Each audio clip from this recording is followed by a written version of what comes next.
اب ہم ذکر شروع کرتے ہیں آدم علیہ السلام کا۔ اللہ تعالیٰ فرماتے ہیں، اور میں نے جنوں اور انسانوں کو اپنی عبادت کے لیے پیدا کیا ہے۔ اللہ تعالیٰ نے ہمارے باپ کو کیوں پیدا فرمایا، ہمیں کیوں پیدا فرمایا؟ تاکہ ہم اس کی عبادت کریں، اگرچہ وہ عبادت کا محتاج نہیں، وہ تو بے نیاز ہے، البتہ ہم اس کے محتاج ہیں۔ اس کے اسماء بہترین اور حسین ہیں، وہ عالی شان صفات کا مالک ہے۔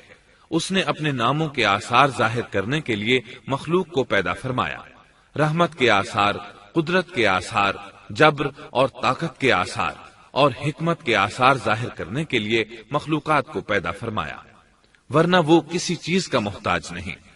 آدم علیہ السلام کی تخلیق سے پہلے ہی اس بارے میں اللہ تعالیٰ کا فرشتوں سے مکالمہ ہوا۔ اللہ تعالیٰ نے فرمایا، اور جب تیرے رب نے فرشتوں سے کہا میں زمین میں ایک خلیفہ بنانے والا ہوں۔ خلیفہ سے مراد ہے نائب، اور یہ کہ اس کی نسل میں سے ہر ایک دوسرے کا خلیفہ ہوگا۔ جبکہ سیدنا ابو بکر صدیق رضی اللہ عنہ نبی اکرم صلی اللہ علیہ وسلم کے خلیفہ ہوئے، سو اللہ نے ایک خلیفہ بنانے کا ارادہ فرمایا جو زمین میں حکومت کرے اور اس کو آباد کرے۔ چنانچہ اللہ تعالیٰ نے فرمایا، اللہ تعالیٰ نے تمہیں زمین سے پیدا کیا اور اسی نے اس زمین میں تمہیں بسایا ہے۔ اللہ تعالیٰ کا ارادہ ہوا کہ زمین کو آباد کروائے، جبکہ جن اس قابل نہیں تھے، کیونکہ ان میں اس قدر عقل و دانش نہیں تھی کہ زمین کو پر رونق اور سرسبز و شاداب رکھ سکیں۔ علماء جنات کے بارے میں کہتے ہیں ان کا سب سے بڑا عقل مند جن انسانوں کے 10 سالہ بچے کے برابر عقل رکھتا ہے، اس لیے زمین کو آباد کرنے کی صلاحیت اللہ تعالیٰ نے انسان کو بخشی۔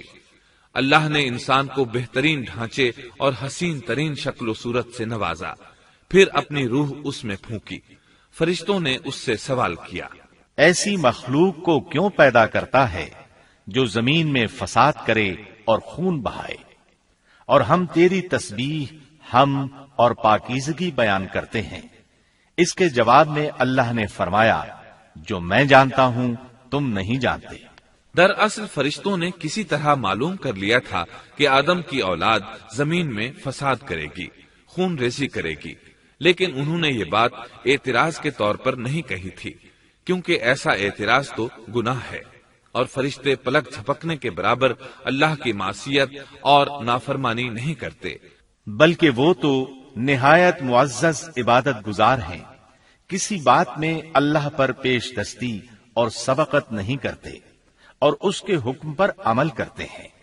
اللہ کے حکم کی نافرمانی نہیں کرتے، بلکہ جو حکم دیا جائے بجا لاتے ہیں۔ اس لیے فرشتوں کا یہ پوچھنا وضاحت طلبی کے لیے تھا، وہ تو انسان کے پیدا کرنے کی وجہ پوچھ رہے تھے۔ وہ زمین میں جنات کے اعمال اور کرتوت کا مشاہدہ کر چکے تھے، یعنی اللہ تعالیٰ نے انہیں پیدا کر کے اختیار دیا تو وہ فتنہ و فساد اور فسق و فجور میں مبتلا ہو گئے، اور اب ایک اور مخلوق زمین میں بسائی جا رہی تھی، تو اس بات کا امکان تھا کہ یہ مخلوق بھی ان کے نقش قدم پر چلے۔ اس لیے فرشتوں نے تعجب اور حیرت کی بنا پر یہ سوال کیا تھا، اور پوچھنے کا مقصد یہ تھا کہ کیا یہ بھی جنوں کی طرح ہوں گے؟ اس طرح انہیں یہ خدشہ لاحق ہوا کہ شاید ان سے اللہ کی عبادت میں کوتاہی یا کمی واقع ہوئی ہے، جس کی وجہ سے اللہ کو نئی مخلوق پیدا کرنا پڑی۔ اس لیے ان کی بات میں یہ بھی تھا کہ ہم تیری حمد اور ثنا بیان کرتے ہیں۔ بہرحال ان کے سوال کے دو مقصد تھے، کیا یہ جنوں کی طرح فساد کرنے والی قوم ہے؟ کیا ہم سے تیری عبادت میں کوتاہی ہوئی ہے؟ اس پر اللہ تعالیٰ نے فرمایا، جو میں جانتا ہوں وہ تم نہیں جانتے۔ اس موقع پر فرشتوں کے ذہنوں میں ایک اور بات بھی آئی، وہ آپس میں کہنے لگے کہ اللہ تعالیٰ جو بھی مخلوق پیدا کرے گا وہ ہم سے زیادہ معزز اور عالم نہیں ہو سکتی۔ یعنی جب فرشتوں نے باقی مخلوقات کا جائزہ لیا، مثلا آسمان، زمین، پہاڑ، جن، چوپایوں وغیرہ کا، تو انہوں نے سوچا یہ ہم سے زیادہ مرتبے والی نہیں ہے، لہذا یہ مخلوق بھی پیدا ہو رہی ہے تو یہ ہم سے زیادہ مرتبہ نہیں رکھتی۔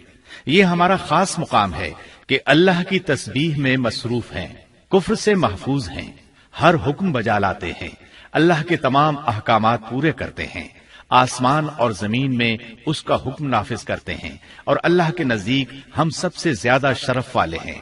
لہذا اگر یہ نئی مخلوق انسان بھی پیدا ہو جائے تو کیا ہوا، ہم سے زیادہ معزز اور علم والی تو نہیں ہوگی۔ بہرحال جب اللہ تعالیٰ نے آدم کو پیدا کیا تو زمین کی مٹی لانے کا حکم فرمایا، چنانچہ اللہ تعالیٰ کے پاس مٹی لائی گئی۔ امام ترمذی، ابن حبان اور امام احمد رحمت اللہ علیہ نے ایک حدیث بیان کی ہے جس کے الفاظ کچھ یوں ہیں: اللہ تعالیٰ نے آدم علیہ السلام کو مٹی کی ایک مٹھی سے پیدا فرمایا، اس مٹی کو اللہ تعالیٰ نے پوری زمین سے اٹھوایا تھا۔ یہی وجہ ہے کہ آدم کی اولاد زمین کے لحاظ سے ہی ظہور پذیر ہوئی۔ بعض سرخ رنگ کے ہیں تو بعض سیاہ اور بعض سفید، اور کچھ اس کے درمیان میں ہیں۔ بعض نیک ہیں، بعض خبیث، اور کچھ پاکیزہ قسم کے ہیں۔ انسان کی تخلیق مٹی سے شروع ہوئی، اس مٹی کو پانی سے تر کیا گیا تو یہ تین بن گئی۔ اسی وجہ سے قرآن مجید کی بعض آیات میں تراب کا لفظ آیا ہے۔ تراب خشک مٹی کو کہتے ہیں، اور بعض آیات میں تین کا لفظ آیا ہے۔ تین تر اور بھیگی مٹی کو کہتے ہیں۔ اللہ تعالیٰ فرماتے ہیں خلقہ من تراب، یعنی آدم کو تراب سے پیدا کیا گیا۔ مٹی کی عام حالت کو تراب کہتے ہیں، اور فرمایا جب آپ کے رب نے فرشتوں سے کہا کہ میں مٹی سے بشر کو پیدا کرنے والا ہوں، جب اس مٹی کو پانی سے زیادہ بھگویا گیا تو وہ لیسدار ہونا شروع ہو گئی، اسی لیے اللہ تعالیٰ نے فرمایا ہم نے انسان کو لیسدار اور چپکنے والی مٹی سے پیدا کیا۔ پھر اللہ تعالیٰ نے اپنے مبارک ہاتھوں سے انسان کا ڈھانچہ تیار کیا۔ اللہ نے فرمایا خلقت بیدی، میں نے اپنے دونوں ہاتھوں سے پیدا کیا۔ اللہ تعالیٰ نے انسان کی خلقت فرشتوں کے سپرد نہ کی، بلکہ بذات خود اسے تخلیق کے مراحل سے گزارا اور اپنے ہاتھوں سے اس کی تصویر کشی کی۔ اللہ نے انسان کو پہلے ایک مورتی کی صورت میں ڈھالا، اس کے بعد ایک مقررہ مدت تک چھوڑے رکھا، یہاں تک کہ گیلی مٹی خشک ہو گئی اور اس کا رنگ سیاہ ہو گیا، بدبو آنے لگی، پھر وہ کھنکھناتی مٹی میں بدل گئی، اور آخرکار آگ پر پکی ہوئی مٹی یعنی فخار ٹھیکری کی صورت اختیار کر گئی، جس سے مٹکے وغیرہ تیار کیے جاتے ہیں۔ سیاہ مٹی کو ہماون کہتے ہیں، اور بدبودار کو مسنون کہتے ہیں، اور کھنکھنا کر بولنے والی مٹی کو سلسال کہتے ہیں، اور ٹھیکری کی طرح کی مٹی کو الفخار کہتے ہیں۔ مختلف آیات میں یہ الفاظ وارد ہوئے ہیں۔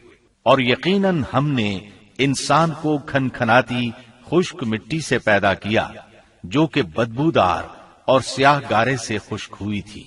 اور فرمایا اللہ نے انسان کو کھنکھناتی مٹی سے پیدا کیا جو کہ ٹھیکری کی طرح تھی۔ ان تمام آیات کریمہ میں کوئی تناقض، تعارض اور اختلاف نہیں، اس لیے کہ ان مختلف آیات میں انسان کو اس کی تخلیق کے مختلف مراحل کی یاد دہانی کرائی گئی ہے۔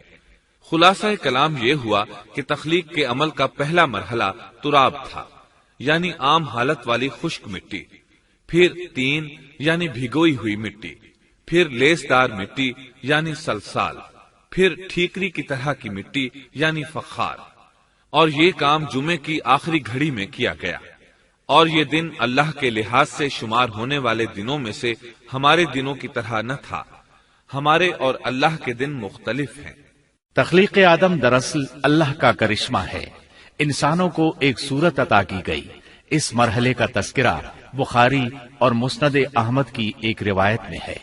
اللہ نے آدم کو پیدا کیا اور ان کا قد 60 ہاتھ یا 60 میٹر لمبا تھا۔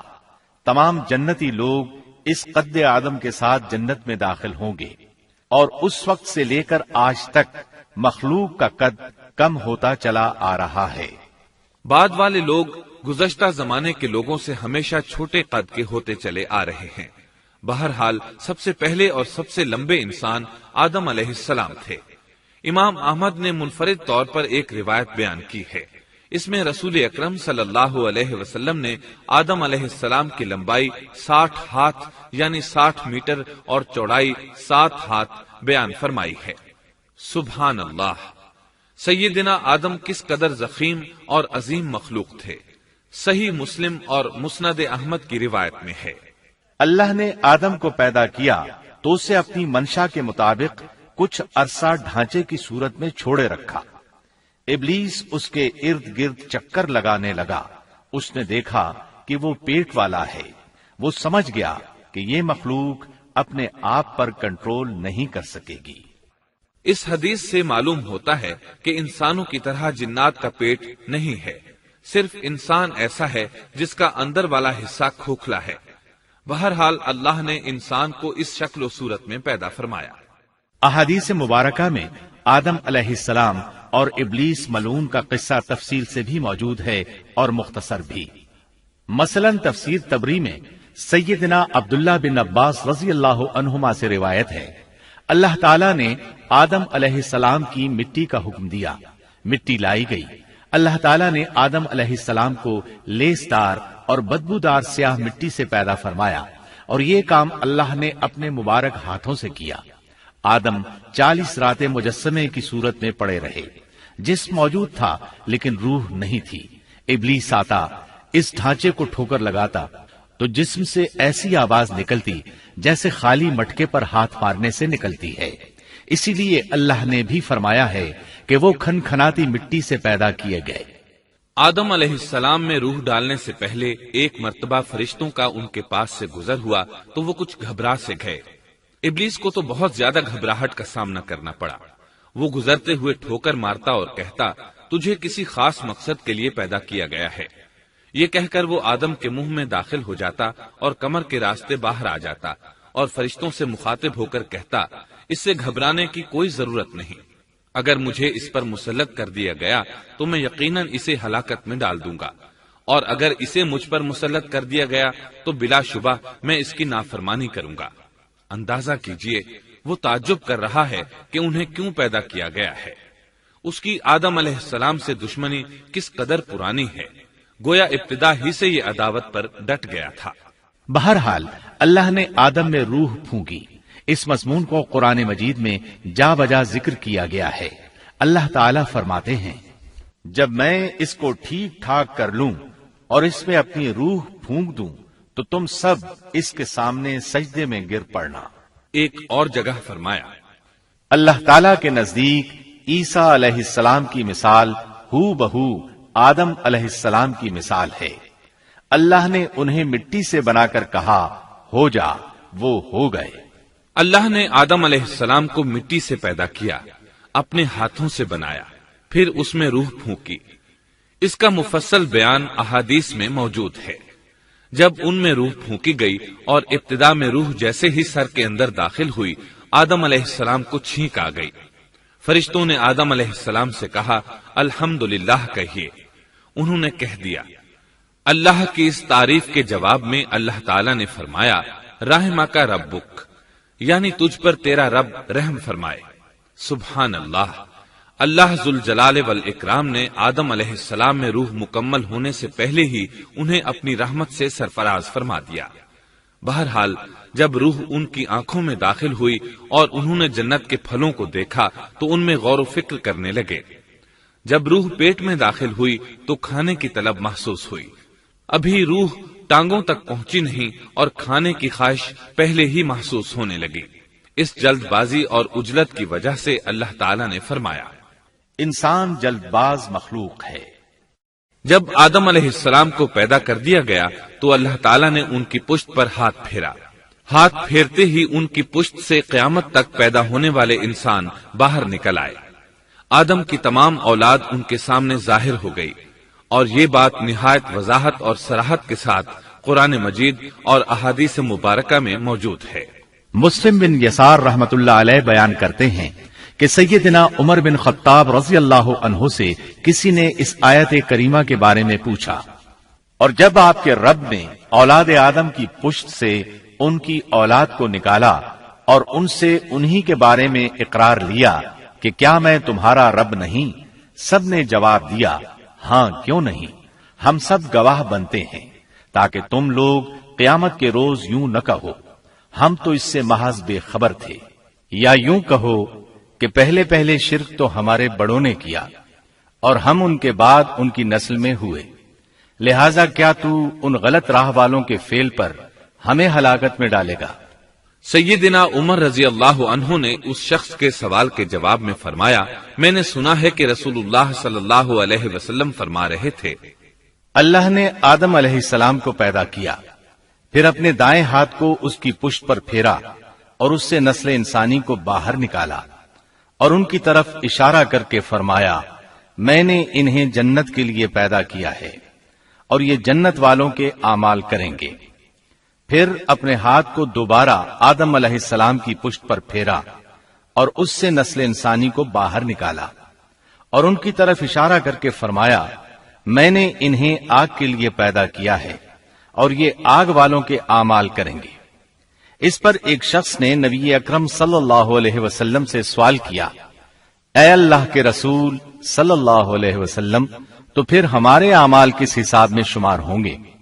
آپ نے جواب میں فرمایا، اللہ تعالیٰ جب کسی بندے کو جنت کے لیے پیدا کرتا ہے تو اس سے جنت والوں کے کام کرواتا ہے، حتیٰ کہ جنت والے اعمال میں سے ہی کسی عمل پر اس کا موت سے سامنا ہوتا ہے، اس وجہ سے اللہ اسے جنت میں داخل کرتا ہے، اور جب اللہ کسی بندے کو آگ کے لیے پیدا کرتا ہے تو اسے آگ والے اعمال پر لگا دیتا ہے، یہاں تک کہ وہ آگ والے اعمال میں سے کسی عمل پر مرتا ہے، اس کی وجہ سے اللہ اسے آگ میں داخل کر دیتا ہے۔ ہر شخص کے لیے اس کام میں آسانی پیدا کر دی جاتی ہے جس کے لیے وہ پیدا کیا گیا ہے۔ لیکن یہ بات ذہن میں ہر وقت موجود رہنی چاہیے کہ اللہ نے انسان کو اختیار دے رکھا ہے کہ وہ اپنی عقل اور فکر کی روشنی میں اللہ کے احکامات پر عمل پیرا ہو کر خود کو جنتی بنا لے، یا عقل کا درست استعمال نہ کرتے ہوئے شیطان کا پٹا گلے میں ڈال لے اور جہنم میں جگہ بنا لے۔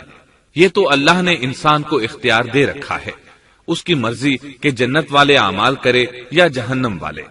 ہر انسان میں دونوں طرف جانے کی طاقت اور صلاحیت موجود ہے۔ اللہ نے انسان کو مجبور نہیں بنایا، البتہ ہر انسان کو جو بھی رویہ اختیار کرنا تھا اللہ کو اس کا علم تھا، اور اس کا علم برحق ہے، قطعی ہے، اس میں کوئی غلطی نہیں ہو سکتی، اس لیے اس نے اپنے علم کے مطابق تقدیر لکھ دی۔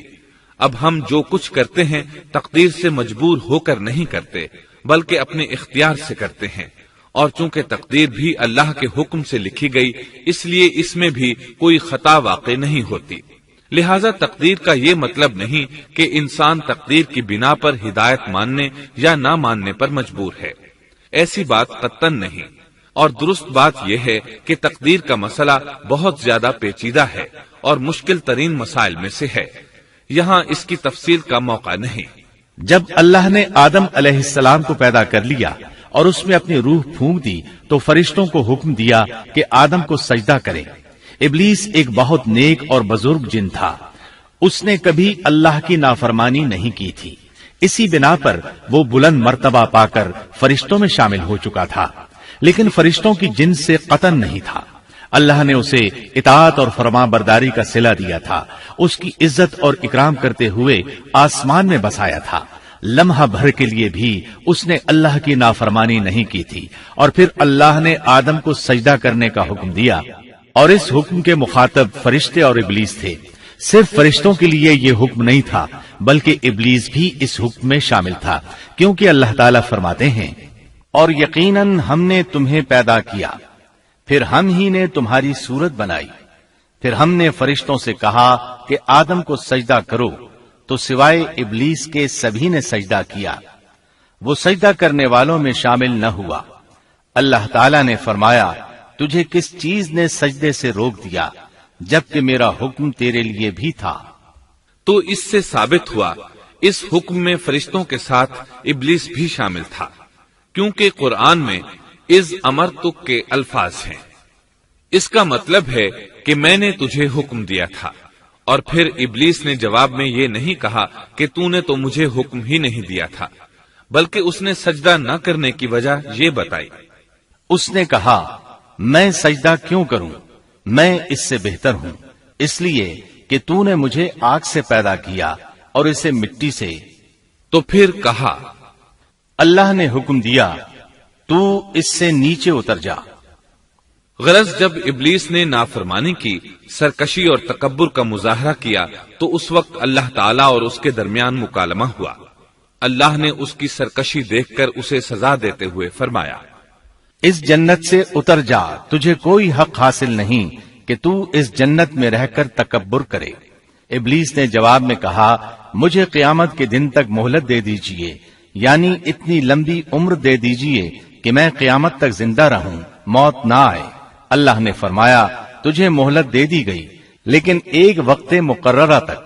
اور جب شیطان اس طرف سے مطمئن ہو گیا کہ اسے مہلت مل گئی، تب اس نے کہا، چونکہ تو نے مجھے گمراہ کر دیا ہے، اس وجہ سے میں قسم کھاتا ہوں کہ میں انسانوں کی گمراہی کے لیے تیرے سیدھے راستے پر بیٹھ جاؤں گا، پھر ان کے آگے سے، ان کے پیچھے سے، ان کے دائیں سے، ان کے بائیں سے، ان کے پاس آؤں گا، اور آپ ان میں سے اکثر لوگوں کو شکر گزار نہیں پائیں گے۔ اللہ تعالیٰ نے شیطان کا رد کرتے ہوئے فرمایا، یہاں سے ذلیل و خوار ہو کر نکل جا۔ ان میں سے جو شخص بھی تیرا حکم مانے گا، میں ایسے تمام گمراہوں سے جہنم کو بھر دوں گا۔ جو انسان بھی تیرا پیروکار بنے گا، وہ جہنم کا مستحق اور حقدار ٹھہرے گا۔ قرآن مجید میں دوسرے مقامات پر بھی اس گفتگو کو نئے پیرائے میں دہرایا گیا ہے۔ مثلاً اللہ نے فرمایا، یقیناً ہم نے انسان کو کھنکھناتی مٹی سے پیدا فرمایا ہے، جو کہ سڑے ہوئے گارے کی تھی، اور اس سے پہلے ہم نے جنات کو لو والی آگ سے پیدا کیا۔ اور جب تیرے پروردگار نے فرشتوں سے فرمایا، میں انسان کو سیاہ بدبودار کھنکھناتی مٹی سے پیدا کرنے والا ہوں، جب میں اسے پورا بنا چکوں اور اس میں اپنی روح پھونک دوں تو تم سب اس کے لیے سجدے میں گر پڑنا۔ چنانچہ تمام فرشتوں نے سجدہ کیا سوائے ابلیس کے، اس نے سجدہ کرنے والوں میں شمولیت اختیار کرنے سے صاف انکار کر دیا۔ اللہ تعالیٰ نے فرمایا، اے ابلیس، تجھے کیا ہوا کہ تو سجدہ کرنے والوں میں شامل نہ ہوا؟ وہ بولا، میں ایسے انسان کو سجدہ نہیں کر سکتا جسے تو نے سیاہ بدبودار کھنکھناتی مٹی سے پیدا کیا ہے۔ اللہ تعالیٰ نے فرمایا، اب تو بہشت سے نکل جا، کیونکہ تو مردود ہے اور تجھ پر قیامت کے دن تک میری پھٹکار ہے۔ کہنے لگا، اے میرے رب، مجھے اس دن تک مہلت دے دے جس دن کے لوگ دوبارہ زندہ کیے جائیں گے۔ اللہ نے فرمایا، اچھا، اس مقررہ وقت کے دن تک تجھے مہلت دی گئی۔ کہنے لگا، اے میرے رب، چونکہ تو نے مجھے گمراہ کیا ہے، مجھے بھی قسم ہے کہ میں انسانوں کے لیے زمین میں گناہوں کو خوشنما بناؤں گا اور ان سب کو بہکا دوں گا، سوائے ان کے جو تیرے منتخب اور مخلص بندے ہوں گے، وہ میرے بہکاوے میں نہیں آئیں گے۔ اللہ نے فرمایا، ہاں، یہی مجھ تک پہنچنے کی سیدھی راہ ہے کہ مخلص بن جاؤ، میرے بندوں پر تجھے کوئی غلبہ نہیں ہوگا۔ البتہ جو گمراہ لوگ تیری پیروی کریں گے، یقیناً ان کے وعدے کی جگہ جہنم ہے۔ ایک اور مقام پر اللہ تعالیٰ فرماتے ہیں، جب ہم نے فرشتوں کو حکم دیا کہ آدم کو سجدہ کرو تو ابلیس کے سوا سب نے سجدہ کیا۔ اس نے کہا، کیا میں اسے سجدہ کروں جسے تو نے مٹی سے پیدا کیا ہے؟ اچھا دیکھ لے، اسے تو نے مجھ پر فضیلت دی ہے، اگر مجھے بھی تو نے قیامت تک ڈھیل دی تو میں سوائے چند لوگوں کے اس کی اولاد کو گمراہ کروں گا۔ اس پر اللہ نے فرمایا، جا، ان میں سے جو بھی تیرا فرمانبردار ہو جائے گا تو تم سب کی سزا جہنم ہے، جو پورا پورا بدلہ ہے۔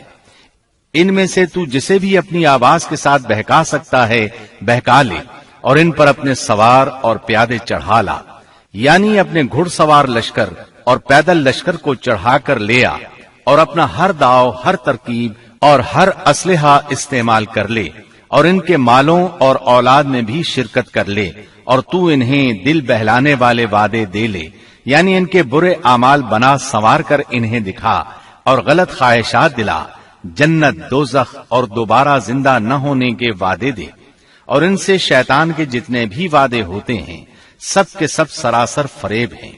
یقیناً میرے سچے بندوں پر تیرا کوئی قابو اور غلبہ نہیں ہوگا، تیرا رب کارسازی کرنے والا کافی ہے۔ اسی طرح بہت سی آیات میں پہلی معصیت الہی کا ذکر کیا گیا ہے۔ سب سے پہلا نافرمان ابلیس ملعون تھا۔ وہ خبیث اللہ کے سامنے تکبر اور انات سے بھرپور جواب دیتا رہا۔ اسی وجہ سے اللہ نے اسے کافر کا لقب دیا۔ کافر اسے کہتے ہیں جو نعمت کا انکار کرے۔ اللہ نے اس پر اتنا فضل و کرم اور انعام و احسان کیا کہ بلند ترین مرتبے تک پہنچا دیا، لیکن اس نے اللہ کی اس نعمت کی قدر نہ کی، پرواہ نہ کی اور کفر کا راستہ اختیار کیا۔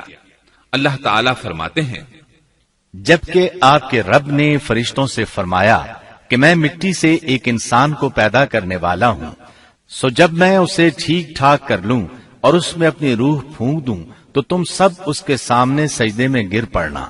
چنانچہ تمام فرشتوں نے سجدہ کیا مگر ابلیس نے نہ کیا اور اس نے تکبر کیا، وہ کافروں میں سے تھا۔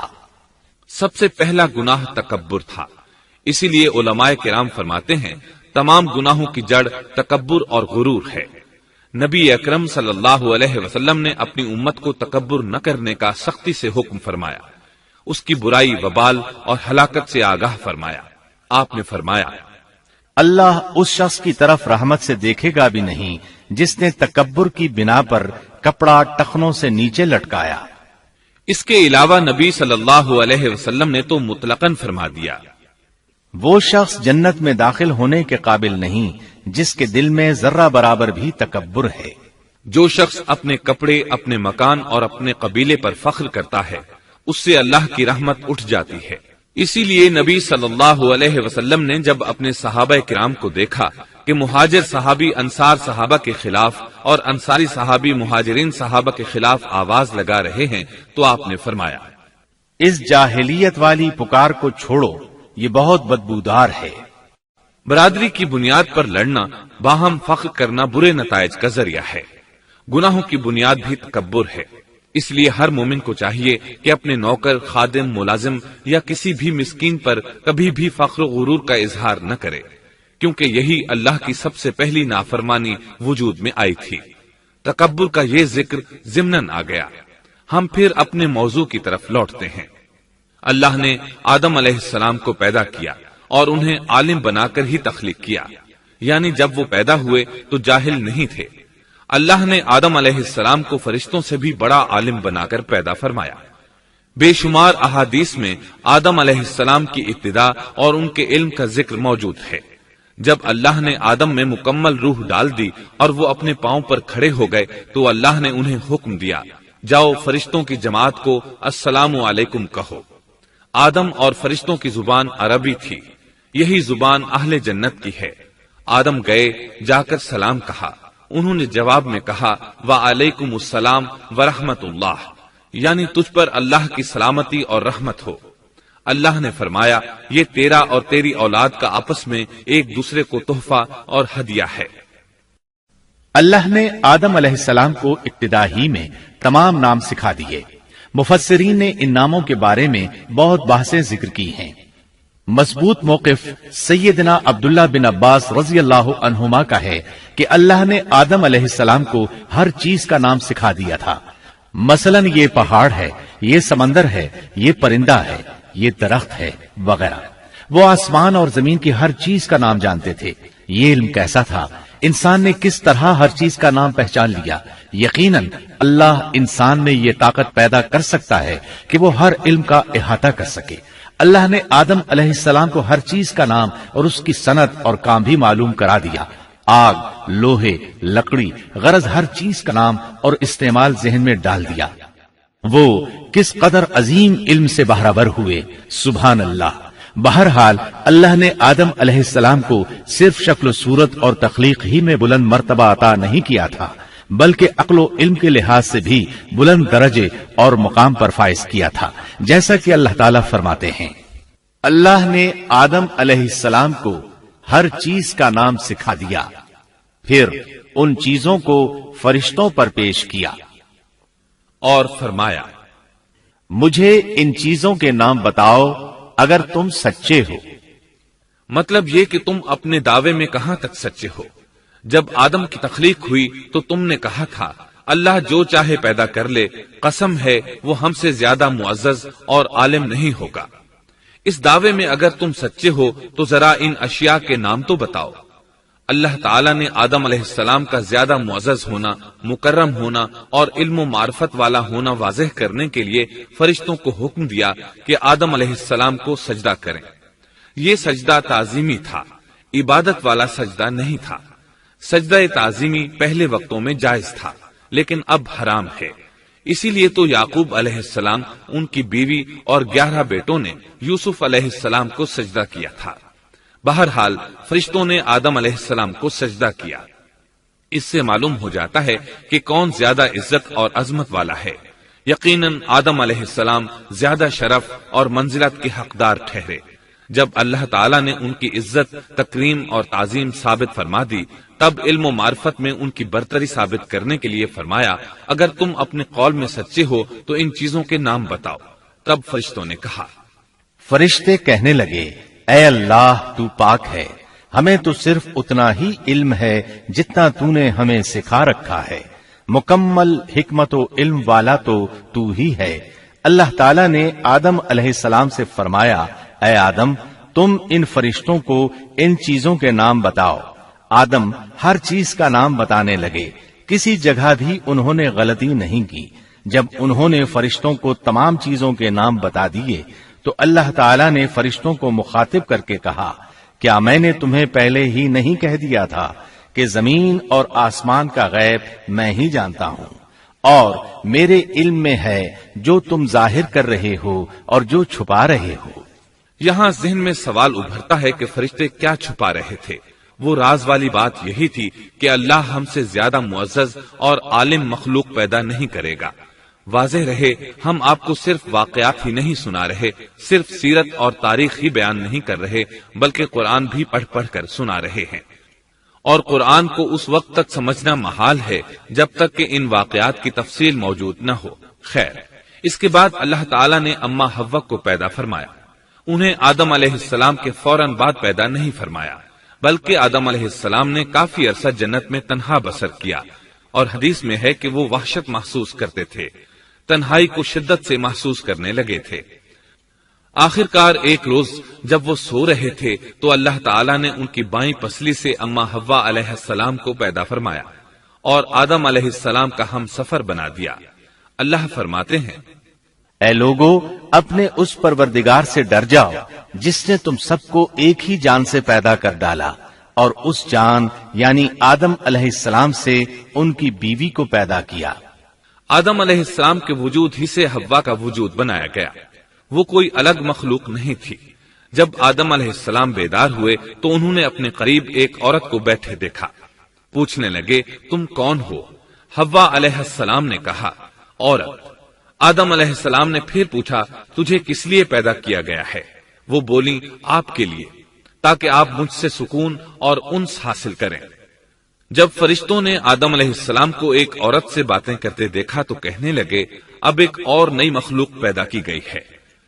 آدم علیہ السلام نے ان مخلوقات کا نام تو بتا دیا تھا جو مشہور و معروف تھیں، ان کا نام پوچھنا چاہیے۔ انہوں نے آدم علیہ السلام سے سوال کیا، انہوں نے فوراً جواب دیا، حوا، اس لیے کہ اللہ نے تو آپ کو ہر چیز کا نام سکھا دیا تھا۔ فرشتوں نے کہا، ان کا نام حوا کیوں رکھا گیا ہے؟ آدم علیہ السلام نے جواب دیا، اس لیے کہ اسے ایک زندہ چیز سے پیدا کیا گیا ہے، حیات کی نسبت سے حوا نام رکھا گیا۔ مسلم شریف میں ہے، سیدنا ابو ہریرہ رضی اللہ عنہ روایت کرتے ہیں کہ رسول اللہ صلی اللہ علیہ وسلم نے فرمایا، جو شخص اللہ اور آخرت کے دن پر ایمان رکھتا ہے، جب وہ کسی معاملے کے لیے حاضر ہو تو بھلائی والی بات کرے یا خاموش رہے، اور عورتوں کے بارے میں بھلائی کی وصیت حاصل کر لو، یعنی ان کے ساتھ اچھا سلوک کرو، کیونکہ عورت پسلی سے پیدا کی گئی ہے، اور پسلی میں زیادہ ٹیڑھا حصہ اوپر والا حصہ ہوتا ہے۔ اگر تم اس کو سیدھا کرنا چاہو گے تو توڑ ڈالو گے، اور اگر اس کو چھوڑ دو گے تو وہ اسی طرح ہمیشہ ٹیڑھی رہے گی۔ عورتوں کے بارے میں بھلائی کی وصیت حاصل کر لو۔ مطلب یہ کہ اسی حالت میں گزر بسر کرو، عورتوں کے بارے میں بھلائی کی وصیت حاصل کر لو۔ اس حدیث کا مطلب یہ ہے کہ عورتوں پر جبر کر کے زبردستی ان کی طبیعت کو بدلا نہیں جا سکتا، اور عورت ذات کو نہایت نرمی اور پیار سے رکھو۔ ان کی طبیعتوں میں ٹیڑھا پن ہے، وہ کبھی جذبات سے مغلوب ہو جاتی ہے اور عقل کھو بیٹھتی ہے۔ اگر کوئی اسے سیدھا کرنا چاہے تو اس سے لا تعلقی، دوری اور طلاق کی نوبت آ جائے گی۔ اگر اسے چھوڑ دو گے تو ٹیڑھا پن برقرار رہے گا۔ مرد کو بہت حوصلے سے اس صورتحال کو سنبھالنا چاہیے۔ احادیث میں سیدنا ابراہیم علیہ السلام کی زوجہ سیدہ سارہ علیہ السلام کا قصہ موجود ہے۔ وہ حوا علیہ السلام کے بعد کائنات کی سب سے زیادہ خوبصورت عورت تھی۔ احادیث سے یہ اشارہ ملتا ہے کہ حوا علیہ السلام ابتدائے انسانیت سے لے کر قیامت تک پیدا ہونے والی تمام عورتوں میں خوبصورت تھیں۔ اب ابلیس لگا اپنے وسوسے شروع کرنے۔ آدم اور حوا علیہ السلام دونوں اللہ کے حکم سے جنت میں تھے کہ شیطان نے انہیں پھسلانے کی کوشش شروع کر دی۔ اللہ تعالیٰ فرماتے ہیں، اور ہم نے کہہ دیا اے آدم تم اور تمہاری بیوی جنت میں رہو اور جہاں سے چاہو با فراغت کھاؤ۔ جنت بھی کیسی؟ اللہ فرماتے ہیں، وہ جنت کہ جس کی چوڑائی ہی آسمانوں اور زمین کے برابر ہے۔ سو اس جنت میں سے جو چاہو سو کھاؤ، کچھ بھی منع نہیں سوائے ایک درخت کے، چنانچہ ارشاد ہوا، اور ہم نے کہا اے آدم تم اور تمہاری بیوی جنت میں رہو، پھر جس جگہ سے چاہو با فراغت کھاؤ اور اس درخت کے پاس مت جاؤ ورنہ ظالموں میں سے ہو جاؤ گے۔ ایک اور جگہ فرمایا، اور جب ہم نے فرشتوں سے کہا کہ آدم کو سجدہ کرو تو ابلیس کے سوا سب نے سجدہ کیا۔ ابلیس نے انکار کیا تو ہم نے کہا اے آدم یہ تیرا اور تیری بیوی کا دشمن ہے، خیال رکھنا ایسا نہ ہو کہ وہ تم دونوں کو جنت سے نکلوا دے اور تو مصیبت میں پڑ جائے۔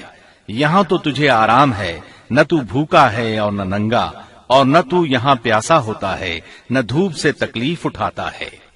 گویا اللہ نے سیدنا آدم علیہ السلام کو وسوسے سے پہلے ہی خبردار کر دیا تھا۔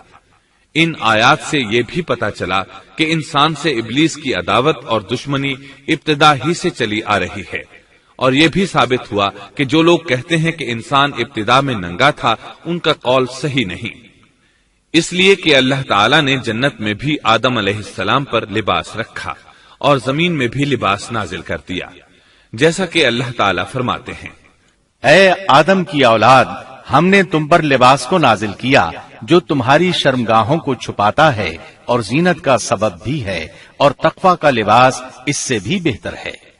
لہذا آدم ابتدا میں ننگے نہیں تھے، انہیں تو ننگے پن کا علم ہی نہیں تھا، نہ ہی ان کی بیوی کو برہنہ ہونے کا علم تھا۔ اللہ نے آدم علیہ السلام کو کامل نعمتوں سے نوازا، بھوک نہ پیاس، یہاں تک کہ پیاس کے اسباب سے بھی محفوظ، نہ گرمی اور نہ دھوپ، پھر بے انتہا حسن و جمال، مشقت نہ تکلیف، بدبختی نہ بدقسمتی۔ آدم اور حوا علیہ السلام کے دلوں میں وسوسہ ڈالنے کے بارے میں بھی قرآن نے روشنی ڈالی ہے۔ پھر شیطان نے ان دونوں کے دلوں میں وسوسہ ڈالا۔ یہ وسوسہ اس نے ان دونوں کو طمع دلانے کی صورت میں پورا کیا، اور یہ طمع دلائی کہ اس درخت کو کھانے سے ہمیشگی اور بقا ملتی ہے اور کبھی نہ ختم ہونے والی بادشاہت حاصل ہوتی ہے، اور اس وسوسے کا مقصد یہ تھا تاکہ ان کا پردہ بدن جو ایک دوسرے سے پوشیدہ تھا دونوں کے روبرو بے پردہ کر دے۔ ان کی شرمگاہوں کو ننگا کرنے کے لیے اس نے ایسا کیا۔ وہ دونوں کپڑے میں ملبوس تھے، ستر ڈھانپ رکھا تھا۔ جب انہوں نے اس درخت سے کھایا تو لباس نیچے گر گیا، دونوں برہنہ ہو گئے۔ یہی شیطان چاہتا تھا کہ انہیں برہنہ کر دے، اللہ کی نافرمانی پر اکسائے۔ ارشاد ہوتا ہے، شیطان نے انہیں وسوسہ ڈالا، کہنے لگا اے آدم کیا میں تجھے دائمی زندگی کا درخت اور وہ بادشاہت نہ بتلا دوں جو کبھی پرانی نہ ہو؟ جب تم اس درخت سے کھاؤ گے تو ہمیشہ زندہ رہنے والے بن جاؤ گے اور زبردست بادشاہت حاصل کر لو گے۔ اس نے یہ تمنا بھی دلائی۔ تمہارے رب نے تم دونوں کو اس درخت سے اس لیے منع کیا ہے کہ تم دونوں فرشتے نہ بن جاؤ یا ہمیشہ زندہ رہنے والے نہ بن جاؤ۔ یعنی تم اس درخت سے کھا لو گے تو فرشتے بن جاؤ گے اور ہمیشہ قائم دائم رہو گے۔ پھر وہ وسوسہ ڈالتے ہوئے جھوٹی قسمیں کھانے لگا، جیسا کہ ارشاد ہوتا ہے، اور ان دونوں کے روبرو قسمیں کھانے لگا کہ یقین آ جائے میں آپ کا خیر خواہ ہوں۔ اللہ کی قسم کھانے لگا اور اس وقت سے جھوٹی قسموں کی ابتدا ہوئی۔ اس نے ان دونوں کو فریب دے کر بہکا لیا، جیسا کہ فرمایا فَدَلَّاهُمَا بِغُرُورٍ، یعنی دھوکے سے انہیں پھسلایا، حالانکہ انہیں کسی چیز کی کمی نہیں تھی۔ بھلا وہاں کیا محتاجی ہو سکتی تھی؟ جنت میں سکون سے زندگی بسر کر رہے تھے۔ جنت سے بڑھ کر کیا چاہیے؟ ہمیشہ کے لیے جنت مل چکی تھی۔ اللہ تعالیٰ فرماتے ہیں، ان دونوں نے جب درخت کو چکھا، دونوں کا پردہ بدن ایک دوسرے کے روبرو کھل گیا، دونوں اپنے بدنوں پر درختوں کے پتے جوڑ جوڑ کر رکھنے لگے۔ کپڑے اترنے پر دونوں کو حیا آئی، اس لیے کہ انسان کی فطرت میں برہنہ ہونے کی ناپسندیدگی شامل ہے۔ برہنہ ہو گئے تو کوئی لباس نہیں تھا، اس لیے درختوں کے پتے جوڑ کر جسم ڈھانپنے لگے۔ حدیث میں آیا ہے، آدم بھاگنے لگے تو اللہ نے پکارا، آدم مجھ سے بھاگتے ہو؟ آدم بولے، اللہ میں شرم کی بنا پر بھاگ رہا ہوں، اور اس وجہ سے کہ تیرے سامنے برہنہ کیسے رہوں، پھر یہ کہ نافرمانی کا ارتکاب بھی کر چکا ہوں۔ یہاں ایک سوال پیدا ہوتا ہے، دونوں میں سے پہلے کھانے والا کون تھا؟ اس بارے میں راجح قول یہ ہے کہ وہ حوا علیہ السلام تھی۔ انہی نے آدم علیہ السلام کو طمع دلاتے ہوئے اس غلطی پر آمادہ کیا تھا، جیسا کہ بخاری شریف میں نبی اکرم صلی اللہ علیہ وسلم نے فرمایا، اگر حوا نہ ہوتی تو کوئی عورت اپنے خاوند سے خیانت نہ کرتی۔ حوا علیہ السلام نے انہیں غلطی میں مبتلا کیا تھا۔ اگر حوا علیہ السلام نہ ہوتی تو آدم بھی خیانت میں مبتلا نہ ہوتے اور نہ معصیت میں مبتلا ہوتے۔ تب اللہ نے انہیں پکارا، کیا میں نے تم دونوں کو اس درخت سے نہیں روکا تھا، اور کیا یہ نہیں کہا تھا کہ شیطان تمہارا کھلا دشمن ہے؟ اب توجہ طلب بات یہ ہے کہ اس موقع پر دونوں نے کیا طرز عمل اختیار کیا۔ کیا وہ دونوں اپنی معصیت پر بضد رہے اور تکبر کرنے لگے، جیسا کہ ابلیس نے سجدہ کرنے سے انکار کیا تھا اور پھر لگا تھا اپنی معصیت پر اصرار کرنے، یا ان دونوں نے توبہ کر لی؟ جی ہاں، دونوں نے توبہ کر لی، جیسا کہ قرآن مجید میں آتا ہے، دونوں نے کہا، اے ہمارے رب، ہم نے اپنا بڑا نقصان کیا، اور اگر تو ہماری مغفرت نہ کرے گا اور ہم پر رحم نہ کرے گا تو واقعی ہم خسارہ پانے والوں میں سے ہو جائیں گے۔ اس قصے میں ایک سوال یہ ذہن میں پیدا ہوتا ہے کہ جب سیدنا آدم علیہ السلام کو ابلیس نے سجدہ نہ کیا تو اللہ تعالیٰ نے اسے مردود بنا کر جنت سے نکال دیا، پھر وہ سیدنا آدم علیہ السلام کو اس درخت کے قریب کس طرح لے گیا جبکہ وہ جنت سے باہر ہو چکا تھا؟ قرآن کریم میں اس بارے میں یہ الفاظ آئے ہیں، پھر شیطان نے ان کے دلوں میں وسوسہ ڈالا۔ یہ وسوسہ اس نے کیسے ڈالا جبکہ وہ جنت سے نکالا جا چکا تھا؟ مفسرین نے اس کے جواب میں لکھا ہے کہ اس نے جنت سے باہر رہ کر یہ وسوسہ ڈالا تھا، جیسے آج کل تار اور بغیر تار کے آواز کو دور دراز علاقوں تک پہنچایا جا سکتا ہے، ایسے ہی شیطان نے اپنی طاقت سے یہ وسوسہ ان کے دلوں تک پہنچایا۔ لگے ہاتھوں ابلیس کی حقیقت بھی سن لیں۔ ابلیس کے لفظی معنی انتہائی مایوس کے ہیں۔ یہ راندہ درگاہ ہونے کے بعد ہمیشہ ہمیشہ کے لیے اللہ کی رحمت سے مایوس ہو گیا تھا، اس لیے اسے یہ لقب ملا، ورنہ روایات کی روح سے اس کا اصل نام عزازیل تھا۔ پہلے یہ جنات میں سے تھا، اپنے رب تعالی کی اطاعت سے نکل کر ابلیس ہوا۔ اس کا علم ناقص تھا، مزاج ناپاک تھا، وہ غرور اور تکبر میں مبتلا ہو گیا تھا۔ یہاں یہ بات بھی ذہن نشین کر لیں کہ انبیاء خطا اور گناہ سے پاک ہوتے ہیں، ان پر اللہ تعالی کی مستقل حفاظت اور نگرانی قائم رہتی ہے۔ اگرچہ انبیاء بھی انسان ہوتے ہیں اور تمام انسانی تقاضے انہیں لاحق ہوتے ہیں، لیکن ان کے عمل اور ارادے میں کسی قسم کی بدی اور شر کا عمل دخل قطعاً نہیں ہوتا۔ ان کا ہر قول اور عمل بلکہ ہر حرکت اور سکون کی حالت بھی انسانیت کے لیے بہترین نمونہ ہوتے ہیں۔ البتہ بشر ہونے کی وجہ سے بھول کا امکان ہوتا ہے، تاہم بھول ہو جانے کی صورت میں انہیں فوراً ہی خبردار کر دیا جاتا ہے۔ بھول ہو جانا بشری طبیعت کا خاصہ ہے۔ اللہ تعالیٰ نے ہر انسان کی فطرت میں یہ چیز رکھی ہے۔ انبیاء سے بھول چوک ہو جانے میں بھی اللہ تعالیٰ کی کئی ایک حکمتیں پوشیدہ ہیں۔ مثلا بہت سی قومیں اپنے نبیوں کے معجزات دیکھ کر ان میں ربوبیت کی صفات کی قائل ہو گئی، یہاں تک کہ بعض قوموں نے اپنے نبیوں کو اللہ یا اللہ کا بیٹا بھی جانا۔ جب انبیاء سے بھول اور لغزشیں ہوئیں تب گویا لوگوں پر یہ واضح کیا گیا کہ یہ الہ نہیں ہے۔ الہ ہوتے تو کس طرح ان سے بھول ہو سکتی تھی۔ اس سے یہ بتانا بھی مقصد تھا کہ انبیاء انسان ہی ہوتے ہیں، کوئی ماورائی مخلوق نہیں ہوتے۔ سیدنا آدم علیہ السلام کے واقعے پر غور کرنے سے یہ حقیقت مزید واضح ہو جاتی ہے کہ سیدنا آدم علیہ السلام کی یہ لغزش گناہ نہیں تھی۔ ممنوع درخت کا پھل کھاتے ہی سیدنا آدم علیہ السلام اور اماں حوا کا لباس اتر گیا تھا۔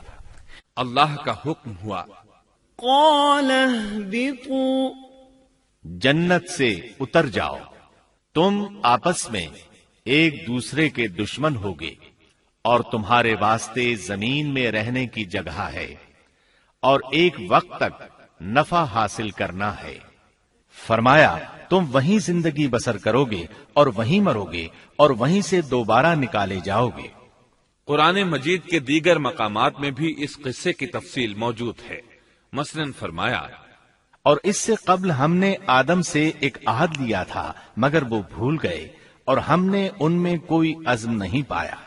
اللہ تعالی فرماتے ہیں، اور جب ہم نے فرشتوں سے کہا آدم کو سجدہ کرو تو ابلیس کے سوا سب نے سجدہ کیا، اس نے صاف انکار کر دیا۔ تو ہم نے کہا اے آدم، یہ تیرا اور تیری بیوی کا دشمن ہے، خیال رکھنا ایسا نہ ہو وہ تم دونوں کو جنت سے نکلوا دے اور تو مصیبت میں پڑ جائے۔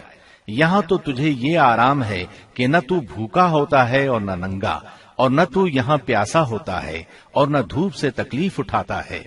لیکن شیطان نے اسے وسوسے میں ڈال دیا، کہنے لگا میں آپ کو دائمی زندگی کے درخت اور وہ بادشاہت بتلاؤں جو کبھی پرانی نہ ہو۔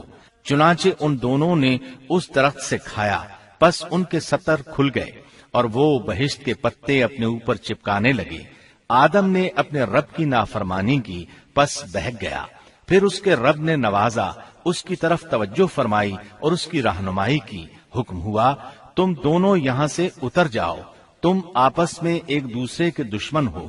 اب تمہارے پاس جب کبھی میری طرف سے ہدایت پہنچے تو جو میری ہدایت کی پیروی کرے نہ تو وہ بہکے گا نہ تکلیف میں پڑے گا، ہاں جو میری یاد سے روگردانی کرے گا اس کی زندگی تنگی میں رہے گی اور بروز قیامت ہم اسے اندھا کر کے اٹھائیں گے۔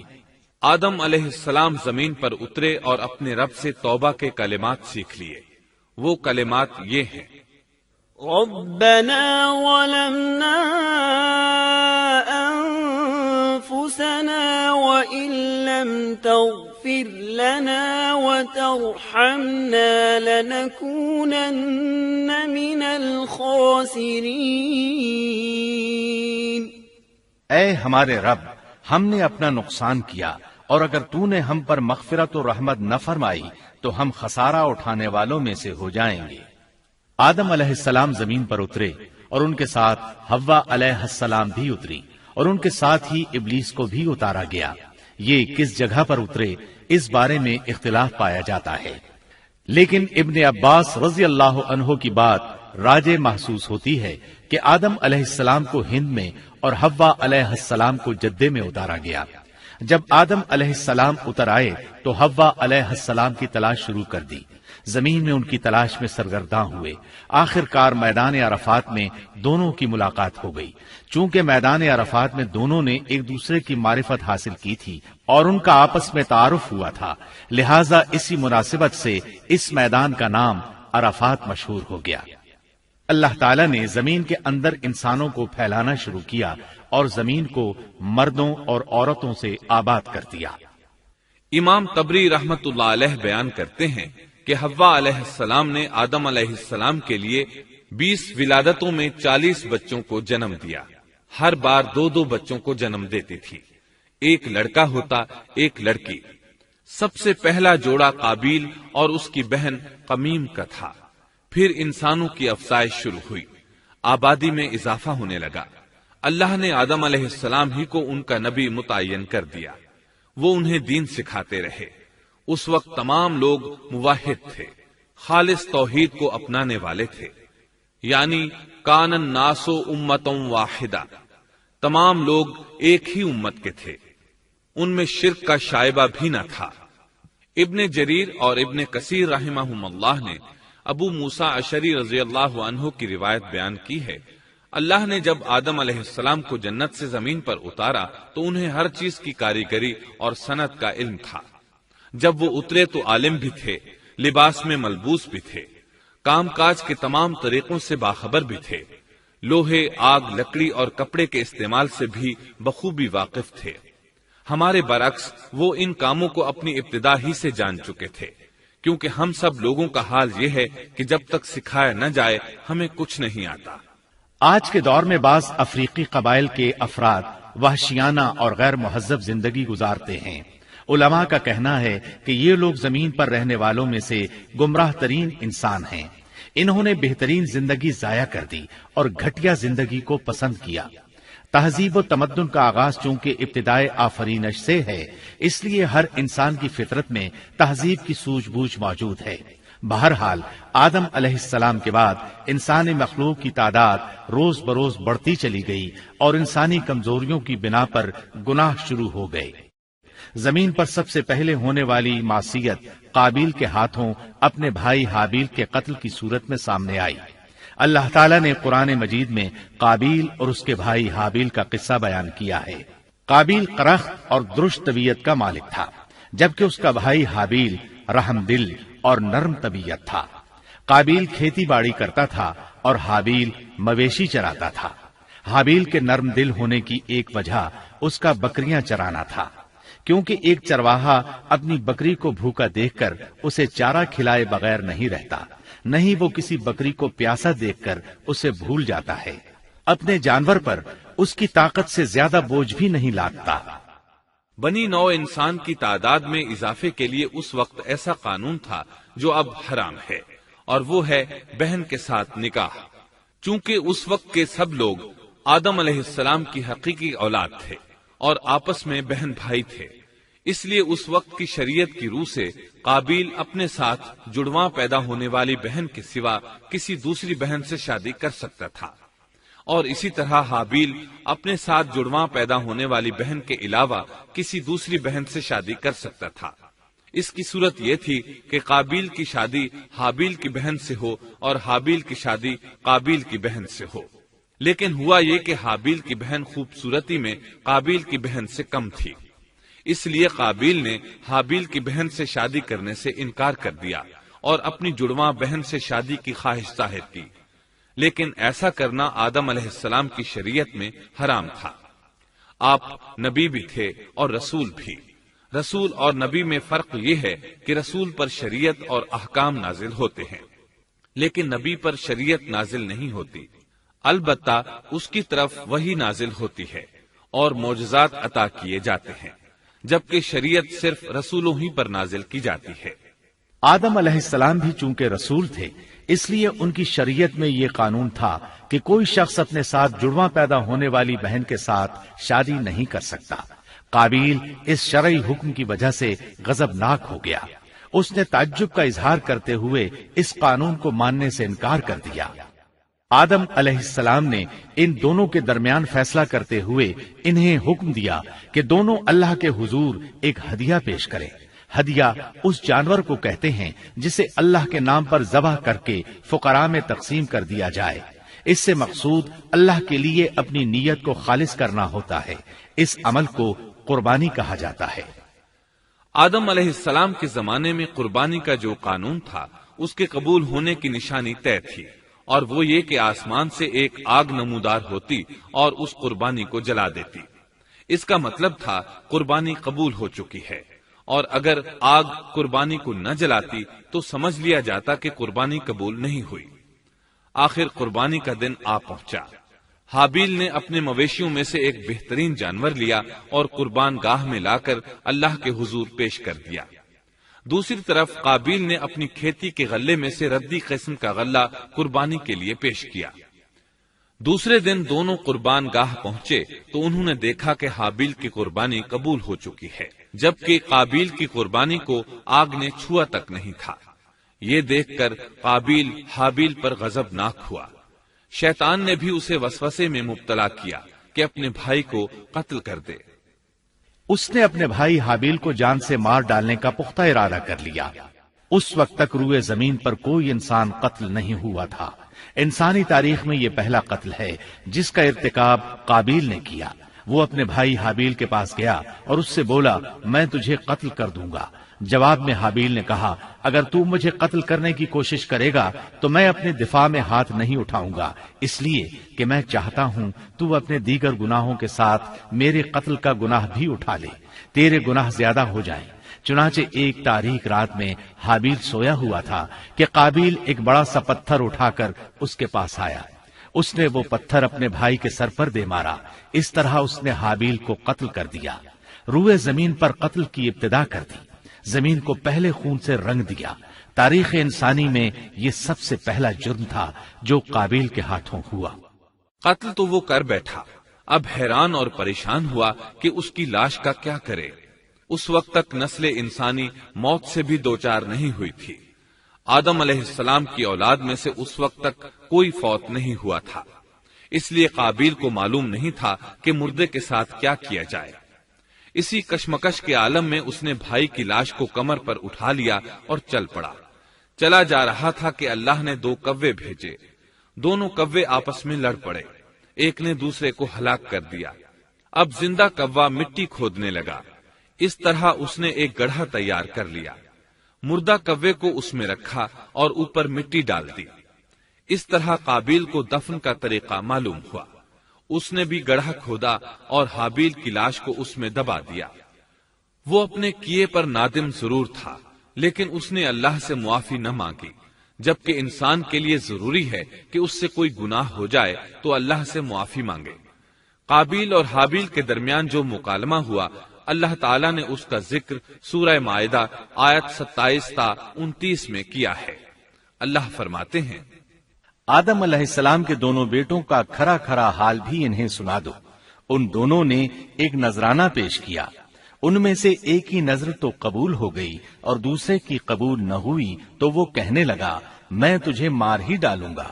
اس نے کہا، اللہ تقوی والوں ہی کا عمل قبول کرتا ہے، گو تو میرے قتل کے لیے دسترازی کرے، لیکن میں تیرے قتل کے لیے ہرگز اپنا ہاتھ نہیں بڑھاؤں گا۔ میں تو اللہ تعالی پروردگار عالم سے خوف کھاتا ہوں، میں تو چاہتا ہوں کہ تو میرا گناہ اور اپنا گناہ اپنے سر پر رکھ لے اور دوزخیوں میں شامل ہو جائے، ظالموں کا یہی بدلہ ہے۔ اس کا مطلب یہ تھا کہ تیرے اور گناہوں کے ساتھ میرے قتل کا گناہ بھی تیرے ذمہ لگے اور تو ظالموں میں سے ہو جائے۔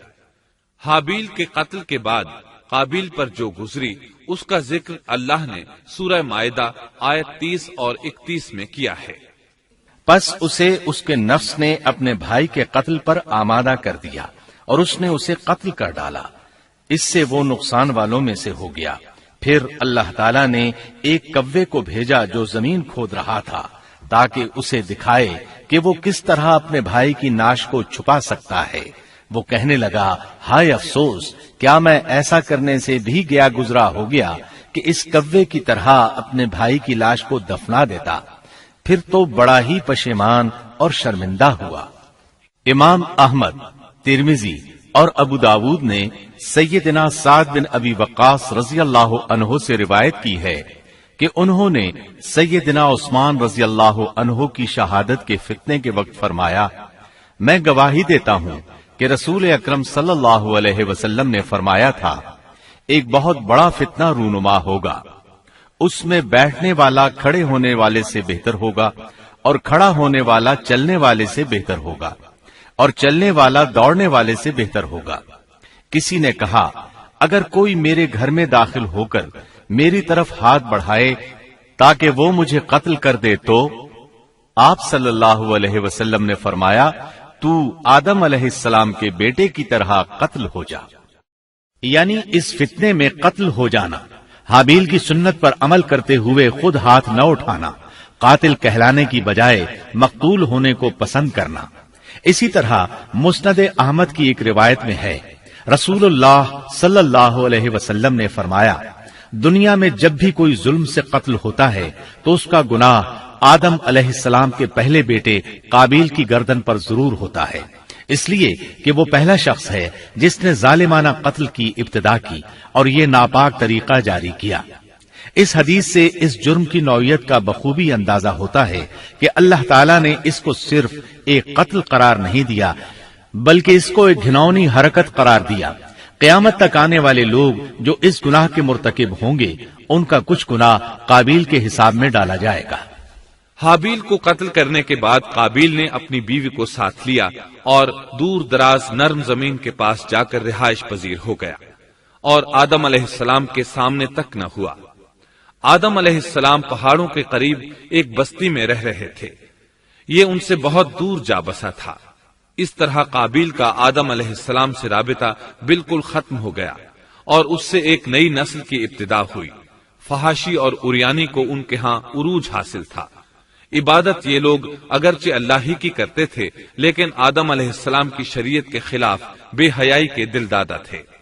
تقوی کی قلت، احکام الہی کی نافرمانی اور فحاشی کا فروغ ان کے شب و روز کا معمول تھا۔ اس کے بعد لوگ دو گروہوں میں تقسیم ہو گئے، شریر اور برے لوگ قابیل کے ساتھ مل گئے اور آدم علیہ السلام کے دیگر بیٹے اور نیک لوگ آدم علیہ السلام کے ساتھ مل گئے۔ آدم علیہ السلام 960 سال زندہ رہے۔ ان کی کل عمر تو 1000 سال تھی لیکن 40 سال کم کر دی گئی۔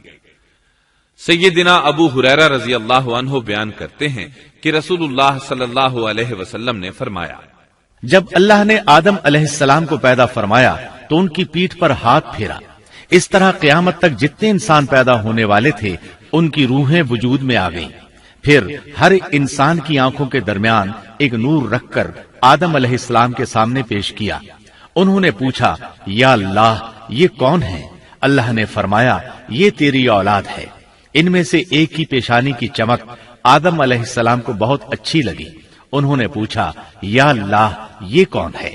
جواب ملا، یہ تیری اولاد میں سے بہت دور جا کر ہیں، ان کا نام داؤد ہے۔ پوچھا، ان کی عمر کتنی ہے؟ فرمایا 60 سال۔ آدم علیہ السلام کہنے لگے، یا اللہ 40 سال میری عمر میں سے ان کی عمر میں شامل کر دے۔